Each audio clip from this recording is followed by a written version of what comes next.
A big reversal by House Speaker John Boehner. Our roundtable weighs in on that and all the week's politics after a roundup from ABC's political director, Rick Klein. It's yet another battle in the GOP civil war. I am disappointed, to say the least. Speaker John Boehner letting Democrats provide the vast majority of votes to raise the debt ceiling, with no strings attached. The same formula would have worked in the Senate until Senator Ted Cruz spoke up. I intend to insist that it be a 60-vote threshold instead. I think it's an irresponsible course of conduct to keep giving President Obama a blank check. That set up an extraordinary scene, a roll call held open almost an hour. Cruz forcing his fellow Republicans to cast politically tough votes on the debt ceiling increase. The vote will resonate throughout 2014, starting with Republican primaries, where Tea Party groups view it as surrender. And 2016 is top of mind, too. Chris Christie, once the Republican frontrunner, back on offense this week. Our party's priority should be on winning, not winning the argument, winning the election. A taste of the old Christie, and for Hillary Clinton, a reminder from her past. The diaries of an old friend, Diane Blair, revealing Hillary's unvarnished thoughts about her husband's affair with Monica Lewinsky. It was a lapse, Blair writes, but she says to his credit, he tried to break it off, tried to pull away, tried to manage someone who was clearly a narcissistic Looney Tune. Senator Rand Paul doing his best to keep those memories from fading. The Democrats can't say, oh, we're the great defenders of women's rights when the leading fundraiser in the country is Bill Clinton, who was a perpetrator of that kind of sexual harassment. For this week, Rick Klein, ABC News, Washington. Thanks to Rick for that. Let's get to the roundtable. Our chief White House correspondent, Jonathan Karl, joins us, along with Alicia Menendez, host of AM Tonight on our sister network Fusion, Wall Street Journal columnist Peggy Noonan, and Katrina vanden Heuvel, editor and publisher of The Nation. And Katrina, let me begin with you on this. What happened in the House this week? John Boehner allowing a clean debt limit to go through, clearly exactly what the president wanted, but probably shrewd for Boehner too, clears the decks in a year where he thinks his party can pick up a lot of seats in November. Well, the failure of the shutdown, I think, concentrated the mind, and the hostage takers have left the scene briefly. I mean, we have seen manufactured crises by a party which has eroded business confidence, hurt the economy, hurt families. And I think as 2014 approaches, the Republican Party decided they needed to pull up their bootstraps and get in place to pose any real challenge. With Ted Cruz, though, you have to, he is a anti-establishment figure. But let's remember, when we talk anti-establishment, that the Tea Party is a corporate-hugging, well-funded lobby. And you saw in Ted Cruz, the possibility for our country moving forward is that the delusional is no longer marginal when you look at Cruz, but for the moment he's been marginalized. So I think we need to refocus. The real conversation in this country should be creating jobs and investing in this country, not manufactured crises. You're taking notes while she's talking. I just wrote down the word bait. Look, I think the Republican leadership on the Hill didn't take the bait and have a big fight and cause a bit of a disturbance over the debt ceiling and the closing of government and all that stuff. I think it was wise. But I think, as usual, Mr. Cruz, the senator from Texas, decided he was going to go his own way and cause some trouble. I think it is a reflection of what we all know. Either a basic split or maybe basic splits in the Republican Party.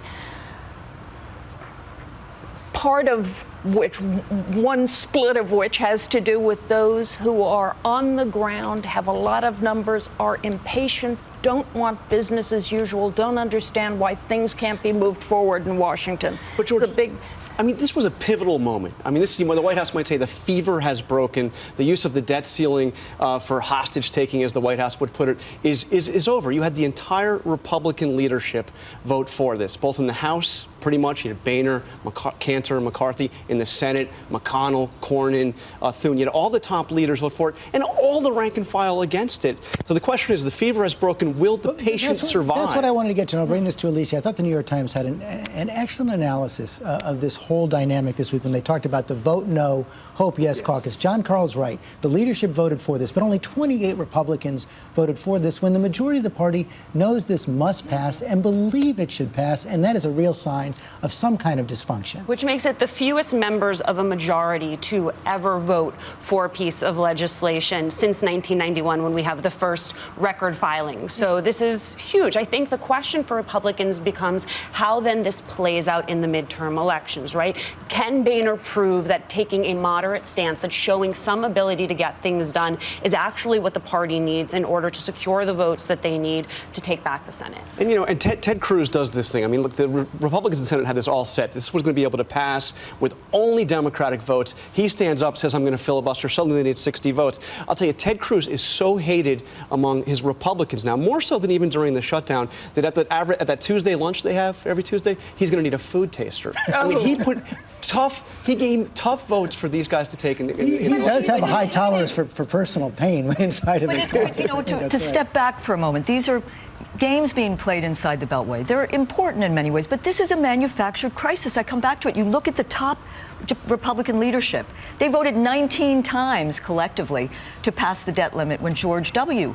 was president. They even passed an increased pro forma the same year they gave the tax cuts, $350 billion for the richest. So it's a game, and it's a game that I think millions of Americans look at and wonder what's going on inside a city which is supposed to represent what we care about. We need a different conversation. The debt ceiling has held up real conversations in this country about rebuilding a middle class, rebuilding an economy, and a real recovery. And there has been a real conversation as well about health care, though. And, you know, we saw a bunch of headlines on this, somewhat contradictory headlines this week coming out. Number one, on Tuesday, we saw that the president putting off the health law mandate again on businesses between 50 and 100 workers. Yet at the same time, later in the week, some news which showed that the enrollments in healthcare are picking up, just a little bit over 1 million added to the rolls in the last month. Peggy Noonan, it sets up what this is going to mean coming November as well. It does seem that the enrollments are taking hold. Not going to reach the goal of 7 million by the deadline. It might get close within 1 million. It's going to be very hard to take that away once people have it.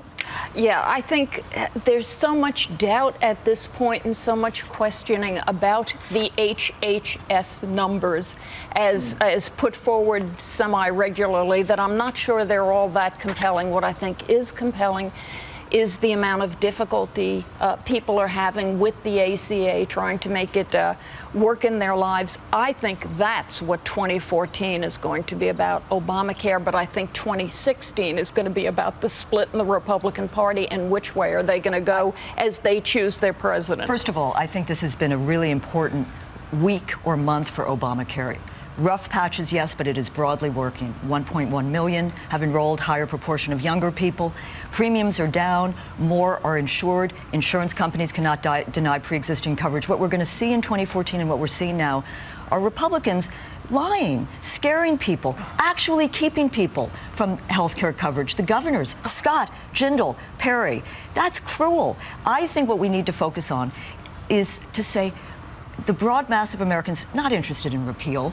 Mend it, don't end it, fix it, embrace it, and what's the Republican plan? Vote for me, and I won't give you health care. The Republican plan just a few months ago was, look, this isn't going to work. Let's delay this part. Let's delay this part. Work with us, Mr. President. He said, we can't change this law, veto anything, any change that you put through. Now he, through executive fiat, is making the changes. He's not changing his own program because it's a great success. He is changing it because he knows it is surrounded by failure. Lisa, there has hikes in cost and deductibles. He's working to fix it. Oh, my goodness. There has been a slight uptick in the proportion of these millennials, young people who are really the key to this future, but still not at the levels it needs to be. Right. They needed it to be at about 35%. They've now amended those numbers to say if we hit 30%, then we will be happy. But, you know, if you look at Romney... They're still short of that. Yeah. Right. And but getting closer, and especially in this last month. You look at Romney Care when it was first implemented in Massachusetts. Young people tend to sign up as close to the deadline as possible. So I think you're going to continue to see these numbers push up.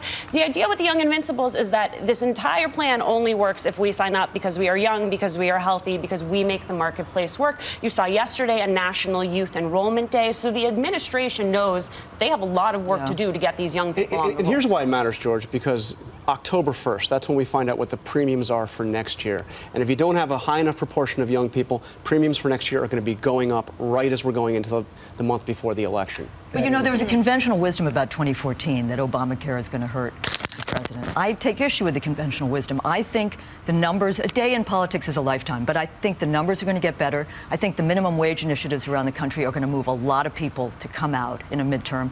And I think the GOP implosion over immigration is going to seal their fate with Latinos heading into 2016 as well. So that may be 2016, but it could help them in 2014, not having that come up in this election. I want to move on now to Syria because it really was a horrific week in Syria. We see some of the images from the region right now. UN Ambassador Samantha Power called it the worst humanitarian crisis in a generation. Director of our own national intelligence, James Clapper, calls it an apocalyptic disaster. And John McCain, seeing images like this, tweeted, "These images haunt me.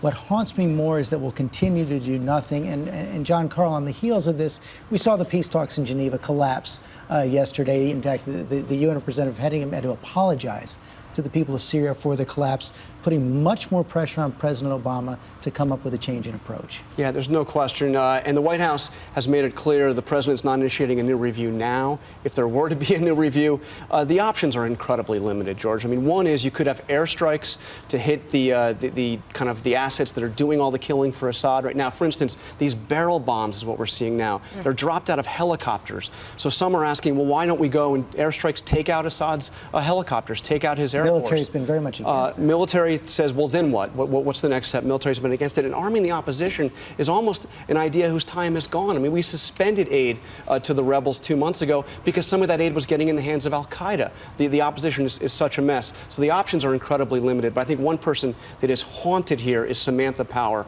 our ambassador to the UN, whose whole career was built on making an argument about the responsibility to protect when you have a crisis like this. And now she's saying the biggest crisis in a generation, and the United States is effectively doing nothing. The humanitarian crisis is horrific, but let's not forget the diplomatic success in forcing Syria to dismantle its chemical weapons. I think that we have to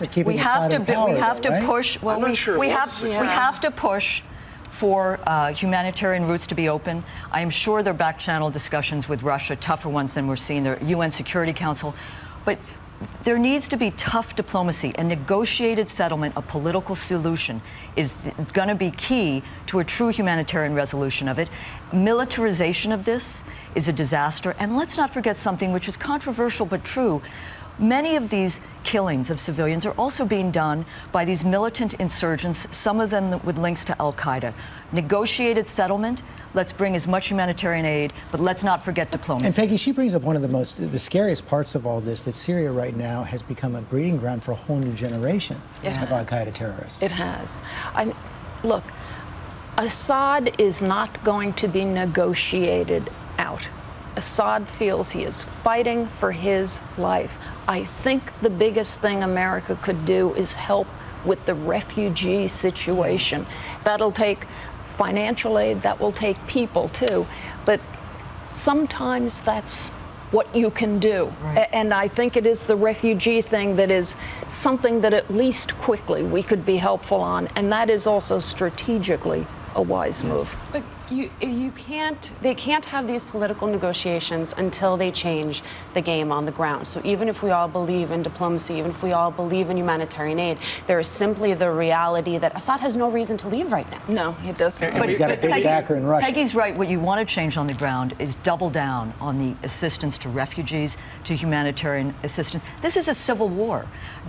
This is going to play out in the end at a bargaining diplomatic table. And by the way, but in the 3 weeks we've been at that table, the work between Russia has gone at its quickest pace of the entire conflict. The last 3 weeks have been about as bad as But to militarize an already militarized While they've been at the situation, negotiating the options, table. as you said, are so limited. But people like John McCain are just shockingly delusional if they think that you're going to pump more weapons in there and not hurt more civilians. That is not a reasonable outcome. I want to get to one more thing before we go. And Peggy, you had a column this week about those papers we saw from Hillary Clinton, from her old friend Diane Blair, who died in 2000, University of Arkansas professor. And what these are notes and diaries of her conversations with Hillary pretty much through the 1990s. You say it wasn't a lot of new news to close watchers of Hillary Clinton, but still quite revealing. I think so. You know, it reminded me of the intensity of the personal drama going on in the White House. Some White Houses are relatively free of profound personal drama. That one was not. I was going to say I had a little PTSD. I bet you did. So that was all pretty interesting. I also thought that there was a similarity between the Clintons and the Obamas. The Clintons, according to the Blair papers, clearly experienced themselves to be facing an unprecedented, personal, vicious onslaught from the Washington establishment when they started.